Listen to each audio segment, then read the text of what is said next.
Ladies and gentlemen, Reverend Cunningham, who is now fondly known as Brother Jalaluddin, will address you, whereafter he will introduce the next speaker.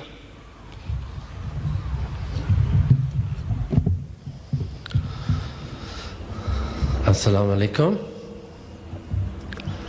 Before I start saying what I have to say, if anybody wants refreshments, they're on my right at the back, they are available to you. Alhamdulillah, that means all praise is due to Allah. I am a revert. You may wonder what that is. Every child is born a Muslim. According to our Holy Prophet Muhammad sallallahu alaihi wasallam, every child born is born a Muslim. And so, I too was born a Muslim. But sadly, my folks, my parents, who didn't know any better, taught me the faith of their fathers. They taught me Christianity. And I came to love the church that I belonged to. I came to respect them. And I was raised up a Christian. And all my life, I cherished the thought that one day I would pray and work for the church. I would become a priest. I worked hard. I studied hard. And I eventually did go to Rome. But as a young cleric, as a young seminarian, you question a great deal. You learn a lot of dogmas, you learn a lot of philosophies. And I began to question all the time about the oneness of God, the creator of this universe. But I still did not get enough information. I sometimes was a little bit of a headache to my professors, but alhamdulillah, they put up with me.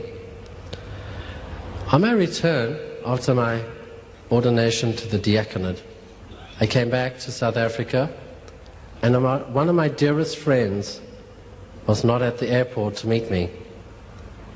I was a little surprised and naturally disappointed. And when I arrived at the airport, my parents said they hadn't seen this fellow. His name was Carl. He was also going to become a priest in the Catholic Church. So I went around to see him, and he told me that he and I could no longer be friends. So I said, what's preventing you and I becoming friends, or remaining friends? He said, well, I'm no longer a Catholic. I said, fine, if you're no longer a Catholic, that shouldn't prevent us from being friends. But if you're no longer a Catholic, what are you? He said, I'm a Muslim. I was stunned. I said, a Muslim? They're heathens. They don't believe in God. They don't believe in Christ. Peace be upon him. He said he wasn't prepared to fight with me. He wasn't prepared to argue with me. He said, go along to the people who have taught me Islam and talk to them. So I said, who's done this to you?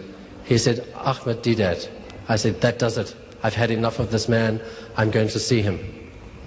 Which I did. Mr. Didat and Mr. Vanker and Mr. Khan were in the office in Madrasa Arcade, and I went along. But it was an encounter of the Didat kind. I hadn't anticipated such a man. And within a short period of time, he proved to me, step by step, that there isn't a Trinity. He revealed to me the simplicity and beauty of Allah's word in the Holy Quran.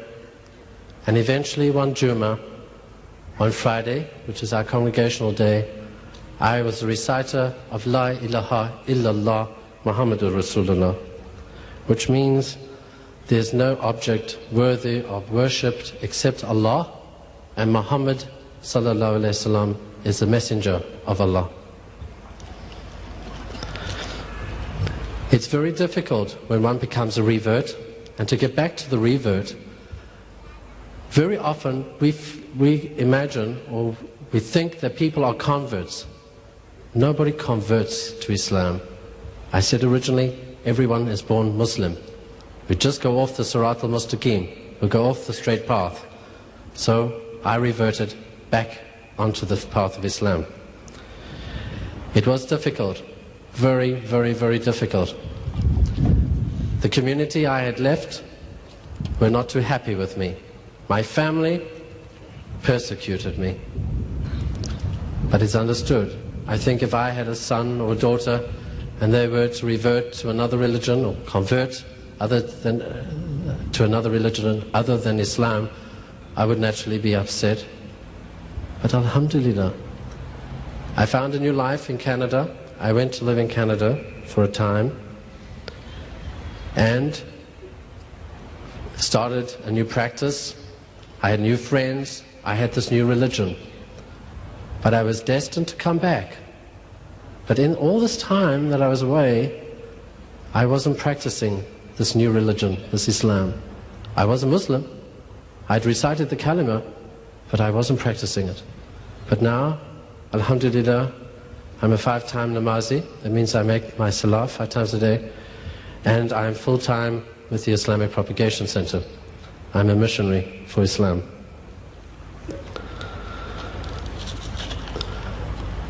Having gone to Canada and seen a very beautiful country draws my attention to our guest speaker today, Gary Miller, who comes from Toronto in Canada. He's a Canadian citizen. He's a husband and father of 2 children, and we're indeed very, very fortunate to have him with us, to spend this short period of time he is in South Africa, because he has a very busy schedule. He travels a great deal throughout the world. In fact, he's on his way to Australia for the 2nd time. And we have much in common. Canadian backgrounds, both Catholics, previous Catholics. He had the desire to become a priest, Catholic education. He had Jesuit education. I was also educated by the Jesuits in Rome. He was an altar boy. I was an altar boy. So we really had a lot to talk about yesterday when I met him. And we found out this common denominator. But I had gone from Catholicism to Islam. But Gary here went from Catholicism to something else. And I'm going to get him to tell you about that shortly. And I would like you to give him a good hearing. His credentials are varied. He's a broadcaster. He appears on TV, appears at public lectures and on radio. He's an author. He's deserving of a good hearing. I'd like you to listen to him. I'd like you to ask him as many questions as you'd like. And now I call upon you, Gary Miller, to meet the people of Durban. Jazakallah.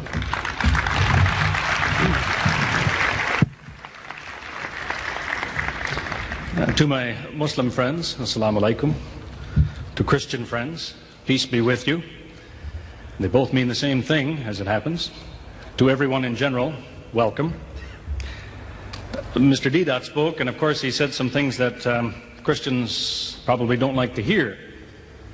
Not necessarily because they're not true things. I mean, it is true that many of the bishops of the Church of England have said Jesus is not divine. That's a fact, they have said that.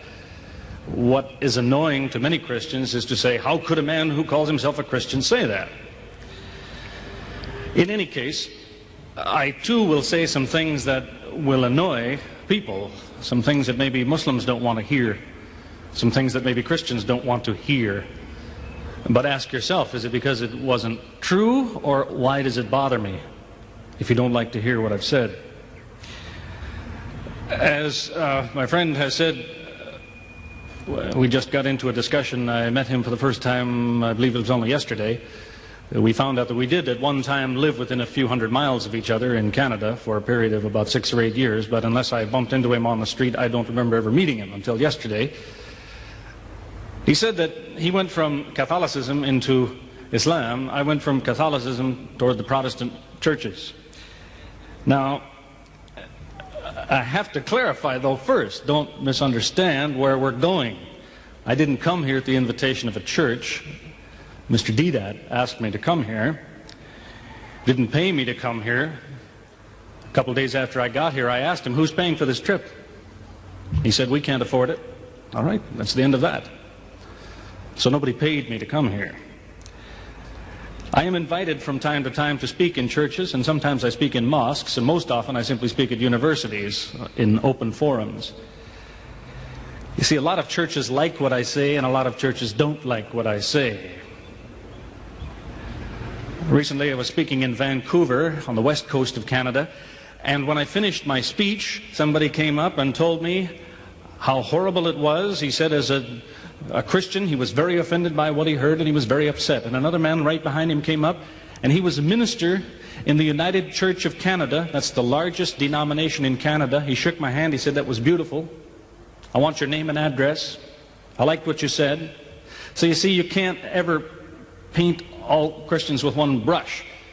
They come from one extreme to the other. Any two differences you can think of, there'll be people in between those two extremes. So please understand, some churches appreciate what I say, some do not. To clarify some terminology, I was surprised to find this morning I looked in the newspaper talking about things going on in the city today, and it said Gary Miller is going to be speaking, an evangelist.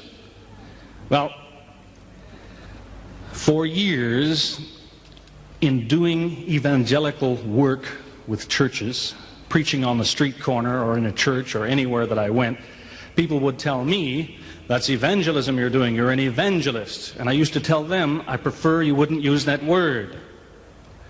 Because as carefully as I've ever looked through the Bible, I never found the word evangelist on the lips of Jesus.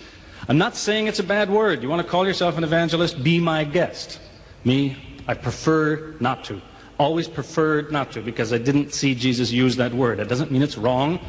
I'm just trying to take only what I ever saw that he said, and he never used that word. I was surprised to hear yesterday that, where did he go? My friend here told me that he got a phone call from somebody who wanted to know my credentials. By what authority and power did I speak about Islam and Christianity? I was kind of surprised to hear that. The caller said he was a Christian. It's a very un-Christian thing to do. That's what the Jews and the Romans and so on used to ask about the disciples of Jesus. You find in Acts chapter 4, among other places, when the disciples would try to preach, the Romans or the Jews would say, "By what authority do you preach? What school did you go to? You're just a fisherman. How do you dare to speak?" So I'd hope that's not typical of most people, that they seem to think a Christian today has to be like a Pharisee. He has to go through the school and get a certificate and he's approved. I can give you credentials like that if you want, but I'd be ashamed to lower myself to that level. Now, please understand, no matter what you think you hear me say, I am trying to help the Christian missionary, all right? Somebody told me a few minutes ago, you can't help the Christian missionary if you stand on the same platform with Ahmadiyya. I'm trying to help the Christian missionary. Listen carefully. A lot of people don't see it that way, of course. Because a lot of people, Muslims and Christians alike, they want to drink milk all their lives. See, if you give a baby milk and you keep giving him milk, he'll get bigger and bigger. But suppose you never gave him anything else but milk. After some time, he starts to get sick. There comes a time when you need meat and fruit and vegetables. Paul wrote that in one of his letters. It's in the Bible. He said, let's go beyond the milk. He said, we've got to get into the meat. See, most of the Christian community and the Muslim community alike, they want to come and go to their meetings on a weekly basis and hear the same old thing over and over. Don't forget to pray, praise the Lord, hallelujah, and so on. They never want any meat. You see, this is milk. We all know this.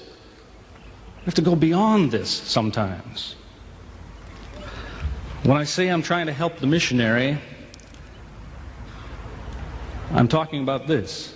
I'm saying to the missionary, you want to convert the Muslim to Christianity, but look what you're doing instead.